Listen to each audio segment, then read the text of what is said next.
మాకేంటంటే 5 రోజులు మొత్తం కరెంటు లేక చాలా ఇబ్బంది పడ్డాం. కానీ అప్పుడు వెంటనే కరెంటు వాళ్ళు బయట ఊళ్ళ నుంచి ఎక్కడి నుంచో వచ్చారు, రాజమండ్రి నుంచి ఎక్కడి నుంచోను వచ్చి వాళ్ళంతా కూడా నిజంగా 100 మంది వచ్చి చాలా కష్టపడి నాకు సాయంత్రానికల్లా సోమవారానికి మాకు ఇచ్చేసారు కరెంటు. తర్వాత పాలకు ఎవరికి ఇబ్బంది లేదు, ఎవరికి ఇబ్బంది లేకుండా నిజంగా వాటర్కి కానీ పాలకు కానీ దేనికి ప్రాబ్లం లేదు. ఫైర్ ఇంజిన్స్ వచ్చాయి, ఫైర్ ఇంజిన్స్ అన్ని వచ్చి చక్కగానే వాళ్ళు అపార్ట్మెంట్లో నీళ్ళన్నీ తోడారు. లిఫ్ట్ లో ప్రాబ్లం ఏంటంటే లిఫ్ట్ గుంతల్లోకి నీరు వెళ్ళిపోయింది. పాపం వీళ్ళంతా కూడా గుంతల్లోంచి నీరు తీసి చాలా బాగా చేశారు. అలాగే పోలీస్ డిపార్ట్మెంట్ వాళ్ళు కూడా బాగా హెల్ప్ చేశారు. అన్ని రకాల డిపార్ట్మెంట్ యంత్రాంగం వచ్చి చేశారు, బాగా చేశారు. నిజంగా అన్ని రకాలుగా కూడా ప్రజలను బాగా ఆదుకుంటున్నారు బాబు గారు. గవర్నమెంట్ మీద మీ అభిప్రాయం అంటారు? చాలా బాగుంది. నాకు ఎవరైనా ఒకటే, బాబు గారు చాలా బాగా చేస్తున్నారు. ఈ టైంలో ప్రజలకి ఆదుకోవడంలో నెంబర్ 1. బాబు గారు వచ్చి తిరుగుతున్నారా? కొంతమంది తిరగట్లేదు అటువంటి వాళ్ళు గుడ్డి వాళ్ళు, తిరగట్లేదు అనేవాళ్ళు గుడ్డి వాళ్ళు అండి. డే అండ్ నైట్ తిరుగుతున్నారు ఆయన కాబట్టి ఈ పనులు చేస్తున్నారు. మనిషిలో ఈలోతు నీళ్ళు వచ్చింది. ఫస్ట్ 2 రోజులు ఏదైనా ఇబ్బంది పడ్డారేమో కానీ అది వాటర్ వల్ల, తర్వాత నుంచి డే అండ్ నైట్ చేస్తున్నారు. నేను చూస్తున్నాను. అన్ని రకాల సరుకులు కావచ్చు, నిత్యావసర అండి, A to Z అన్ని రకాలుగా బాగుంది. బాబు గారు తప్ప ఏరియా ఎవరు చేయలేరు అనిపిస్తుంది. ఆ రకంగా ఉంది. అన్ని రకాలుగా ఒకటని లేదండి. ఇప్పుడు ఫైర్ ఇంజిన్లు కానీ, ఒక వాటర్ కానీ,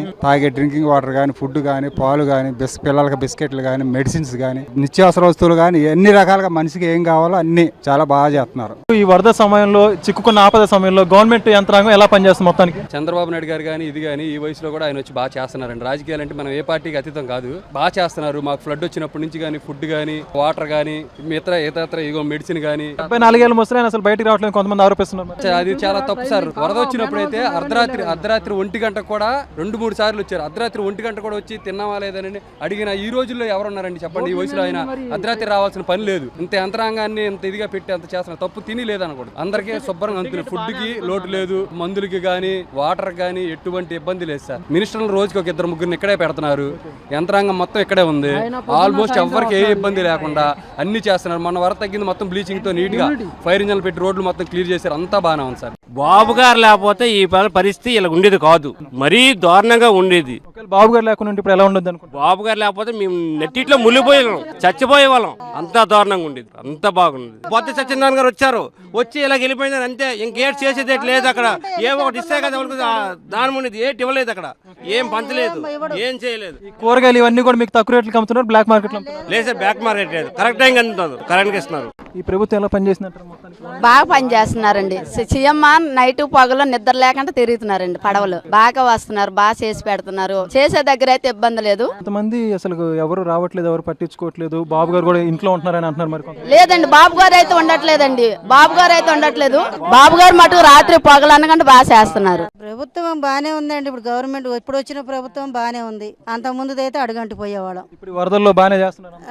బాగా చేస్తున్నారు, బాగా ఇస్తున్నారు, అన్ని ఇస్తున్నారు. ఆయన కాళ్ళకి చక్రాలు కట్టుకొని తిరుగుతుంటే ఇంట్లో కూర్చొని ఆయన మాటలు చెప్తే అటు కుదిరిద్దయ్యా. అది ఆయన బాగానే వస్తున్నాడు. తప్పుడు ప్రసారాలన్నీ వినొద్దు, అందరిలోకి వచ్చి చూడండి. ఆయన కూడా రమ్మను, ఆయన ఏం చేస్తున్నాడో కనపడి రాలేదా మరి? ఆయన అడొచ్చాడు, ఆయన ఎందుకు వస్తాడు? అన్ని సదుపాయాలు బాగున్నాయి, బాగా పనిచేస్తున్నారు. 100% బాగా పనిచేస్తున్నారు. ఆ వయసులో కూడా ఆయన 74 సంవత్సరాల వయసులో నీళ్ళలో నడువులోతు నీళ్ళలో తిరుగుతూ అందరికి సేవ చేస్తున్నాడు. మంచిగా చేస్తున్నాడు, బాగా చేస్తున్నాడు. మంచిగానే ఉంది. అధికారులే కానీ, ప్రభుత్వం కానీ ప్రతి ఒక్కరికి వాటర్ బాటిల్ కానించి ప్రతి టిఫిన్ ద్వారా చాలా మంది వచ్చి ఇస్తున్నారు. కానీ ఇక్కడ ఏంటంటే ఒక నీచమైన పని, ఇక్కడ ప్రభుత్వం వారు భోజనం పొట్లాలు, భోజనం వ్యాన్లు వస్తుంటే వైసీపీ వాళ్ళు ఓన్లీ ట్రాక్టర్కి 2 జెండాలు పట్టుకొని వచ్చి ఆ టిఫిన్ల బండ్లు ఎదురుగా జెండాలు పెట్టుకొని ఆ టిఫిన్ బండ్లు వెళ్ళిన తర్వాత మళ్ళీ వెళ్ళిపోతున్నారండి.